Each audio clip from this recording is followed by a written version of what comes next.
രാത്രി 11 മണി. അജയ് തന്റെ ലാപ്ടോപ്പിന് മുന്നിലിരുന്ന് online game കളിക്കുകയായിരുന്നു. ദിവസത്തെ മുഴുവൻ തിരക്കുകൾക്ക് ശേഷം അതവന്റെ ചെറിയ ലോകം. അവിടെ അവൻ മറ്റൊരു പേരിൽ അറിയപ്പെടുന്നു, ഷാഡോ എക്സ്. ഒരു ദിവസം ഗെയിമിൽ ഒരു പുതിയ പ്ലെയർ എത്തി, മൂൺലൈറ്റ്. ആദ്യത്തിൽ അവർ ഒരുമിച്ച് ടീമായി കളിച്ചു. ചിലപ്പോൾ ജയിച്ചു, ചിലപ്പോൾ തോറ്റു. പക്ഷെ അവരുടെ കോർഡിനേഷൻ വളരെ നല്ലതായിരുന്നു. "നീ എവിടെയാണ്?" ഷാഡോ എക്സ് ചോദിച്ചു. "ഒരു സ്ഥലത്ത്, നീ കണ്ടെത്താൻ പറ്റാത്തത്," മൂൺലൈറ്റ് മറുപടി നൽകി. അവളുടെ മറുപടികൾ എപ്പോഴും ചെറിയൊരു മിസ്റ്ററി. ദിവസങ്ങൾ കടന്നു. അവർ ദിവസവും ഒരേ സമയത്ത് ലോഗിൻ ചെയ്തു. ഗെയിം കഴിഞ്ഞാലും അവർ ചാറ്റ് ചെയ്യാൻ തുടങ്ങി. "നിനക്ക് ഗെയിം അല്ലാതെ എന്താണിഷ്ടം?" അജയ് ചോദിച്ചു. "മഴ, സംഗീതം, ശാന്തത," അവൾ പറഞ്ഞു. "സെയിം ഹിയർ," അവൻ ചിരിച്ചു. അവർ തമ്മിൽ കൂടുതൽ അടുത്തായി.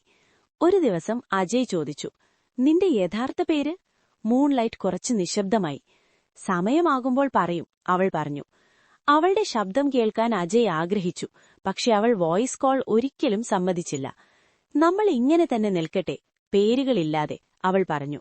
ഒരു രാത്രി മൂൺലൈറ്റ് ലോഗിൻ ചെയ്തില്ല. അജയ് കാത്തിരുന്നു. അടുത്ത ദിവസം ഇല്ല. അവൻ വിഷമിച്ചു. ആ ഗെയിം അവന് ശൂന്യമായി തോന്നി. 3 ദിവസങ്ങൾക്ക് ശേഷം അവൾ തിരിച്ചെത്തി. "Where were U?" അജയ് ചോദിച്ചു. "ചില കാര്യങ്ങൾ ഞാൻ പറയാൻ പറ്റില്ല," അവൾ പറഞ്ഞു.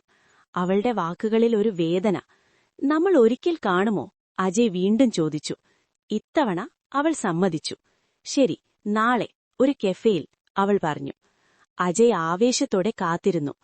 അടുത്ത ദിവസം അവൻ കെഫേയിലെത്തി. സമയം കടന്നു. ഒരു പെൺകുട്ടി അകത്തു വന്നു.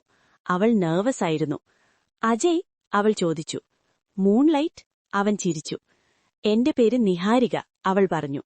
അവൾ ഇരുന്നു. "എന്തുകൊണ്ട് നീ ഇത്രയും മറച്ചുവെച്ചു?" അജയ് ചോദിച്ചു. നിഹാരിക കുറച്ച് നിശബ്ദമായി.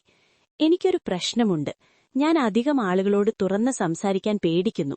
പക്ഷെ ഗെയിമിൽ ഞാൻ സ്വതന്ത്രയാണ്," അവൾ പറഞ്ഞു. അജയ് ചിരിച്ചു. "നിനക്ക് പേടിക്കേണ്ട, ഞാൻ അതേ ഷാഡോ എക്സ് തന്നെയാണ്," അവൻ പറഞ്ഞു. അവൾ ചിരിച്ചു. ആ ദിവസം അവർ ആദ്യമായി നേരിൽ സംസാരിച്ചു. പക്ഷെ അവർ ഇതിനകം തന്നെ ഒരുമിച്ചറിയുന്നവരായിരുന്നു. ചിലപ്പോൾ വിർച്വൽ ലോകത്തിൽ ആരംഭിക്കുന്ന ബന്ധങ്ങൾ യഥാർത്ഥ ജീവിതത്തിൽ ഏറ്റവും സത്യമായ പ്രണയമായി മാറും.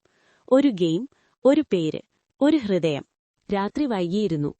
മഴ പെയ്യാൻ തുടങ്ങാനിരിക്കുന്ന പോലെ ആകാശം ഇരുണ്ടിരുന്നു. ഓഫീസിൽ നിന്ന് വൈകി പുറത്തിറങ്ങിയ റിയ വീട്ടിലേക്ക് പോകാൻ ഒരു ടാക്സി ബുക്ക് ചെയ്തു. ടാക്സി എത്തി. അവൾ അകത്ത് കയറി. ഡ്രൈവർ കബീർ. "ലൊക്കേഷൻ കൺഫേം ചെയ്യാമോ?" അവൻ ചോദിച്ചു. റിയ തലകുനിച്ചു. പക്ഷെ കുറച്ചു സമയം കഴിഞ്ഞപ്പോൾ അവൾക്ക് തോന്നി ടാക്സി തെറ്റായ വഴിയിലേക്ക് പോകുന്നു. "എക്സ്ക്യൂസ് മീ, ഇതെന്റെ വഴിയല്ല," അവൾ പറഞ്ഞു. കബീർ ആശ്ചര്യപ്പെട്ടു. "അല്ലേ, ആപ്പ് ഇതാണ് കാണിക്കുന്നത്," അവർ മനസ്സിലാക്കി. ബുക്കിംഗിൽ ചെറിയൊരു തെറ്റ്. "സോറി, ഞാൻ റൂട്ട് ചേഞ്ച് ചെയ്യാം," കബീർ പറഞ്ഞു. പക്ഷെ മഴ തുടങ്ങാൻ തുടങ്ങി. ട്രാഫിക് കൂടി. "ഇപ്പോൾ ഷോർട്ട് കട്ട് എടുക്കണം, അല്ലെങ്കിൽ വളരെ വൈകും," കബീർ പറഞ്ഞു. റിയയ്ക്ക് അല്പം പേടി തോന്നി, പക്ഷെ അവൾ സമ്മതിച്ചു. അവിടെ നിന്നാണ് അവരുടെ യാത്ര തുടങ്ങിയത്. മഴ ശക്തമായി. റോഡുകൾ ശൂന്യമായി. "നിനക്ക് പേടിയാണോ?" കബീർ ചോദിച്ചു. "അല്പം," റിയ പറഞ്ഞു. "പേടിക്കണ്ട, ഞാൻ സേഫായി എത്തിക്കും," അവൻ ചിരിച്ചു. ആ ചിരിയിൽ ഒരു വിശ്വാസമുണ്ടായിരുന്നു. സമയം കടന്നു. അവർ സംസാരിക്കാൻ തുടങ്ങി. റിയ തന്റെ ജോലിയെക്കുറിച്ച് പറഞ്ഞു. കബീർ തന്റെ ജീവിതത്തെക്കുറിച്ച് പറഞ്ഞു. ഒരിക്കൽ അവനൊരു മ്യൂസിഷ്യനായിരുന്നു. പക്ഷേ സാഹചര്യങ്ങൾ അവനെ ഈ ജോലി ചെയ്യാൻ നിർബന്ധിതനാക്കി. "നിനക്കിപ്പോഴും സംഗീതം ഇഷ്ടമാണോ?" റിയ ചോദിച്ചു. "അത് ഞാൻ ഒരിക്കലും വിട്ടിട്ടില്ല," അവൻ പറഞ്ഞു. അവൻ ചെറിയൊരു പാട്ടുപാടി. റിയ അതിൽ മുഴുകി. "നിന്റെ ശബ്ദം വളരെ മനോഹരം," അവൾ പറഞ്ഞു. അവൻ ചിരിച്ചു. മഴയിലാ യാത്ര അവരെ അടുത്താക്കി. ഒടുവിൽ അവർ റിയയുടെ വീട്ടിലെത്തി. "താങ്ക്സ്, ഈ യാത്ര ഞാൻ മറക്കില്ല," റിയ പറഞ്ഞു. കബീർ ചിരിച്ചു. "ഞാനും." അവൾ ഇറങ്ങി. ടാക്സി മുന്നോട്ട് നീങ്ങി. ദിവസങ്ങൾ കടന്നു. പക്ഷെ റിയയുടെ മനസ്സിൽ ആ യാത്ര. ഒരു ദിവസം അവൾ വീണ്ടും അതേ ടാക്സി ബുക്ക് ചെയ്തു, ഒരു പ്രതീക്ഷയോടെ. പക്ഷെ മറ്റൊരു ഡ്രൈവർ. അവൾ നിരാശയായി. അടുത്ത ദിവസം വീണ്ടും ശ്രമിച്ചു. ഒടുവിൽ അവൻ, കബീർ. "നീ വീണ്ടും?" അവൻ ചിരിച്ചു. "അതെ, ഞാൻ നിന്നെ കണ്ടെത്താൻ ശ്രമിക്കുകയായിരുന്നു," റിയ പറഞ്ഞു. അവൻ ആശ്ചര്യപ്പെട്ടു. "എന്തിന്?" റിയ ചിരിച്ചു. "കാരണം ആ തെറ്റായ വഴി എന്റെ ജീവിതത്തിലെ ഏറ്റവും ശരിയായ നിമിഷമായിരുന്നു, അവൾ പറഞ്ഞു. കബീർ നിശബ്ദനായി. ഞാനും അതേ തോന്നി, അവൻ പറഞ്ഞു. ആ ദിവസം ടാക്സി വീണ്ടും മുന്നോട്ട് നീങ്ങി. പക്ഷെ ഇത്തവണ അതൊരു സാധാരണ യാത്രയല്ല, ഒരു പ്രണയത്തിന്റെ തുടക്കം.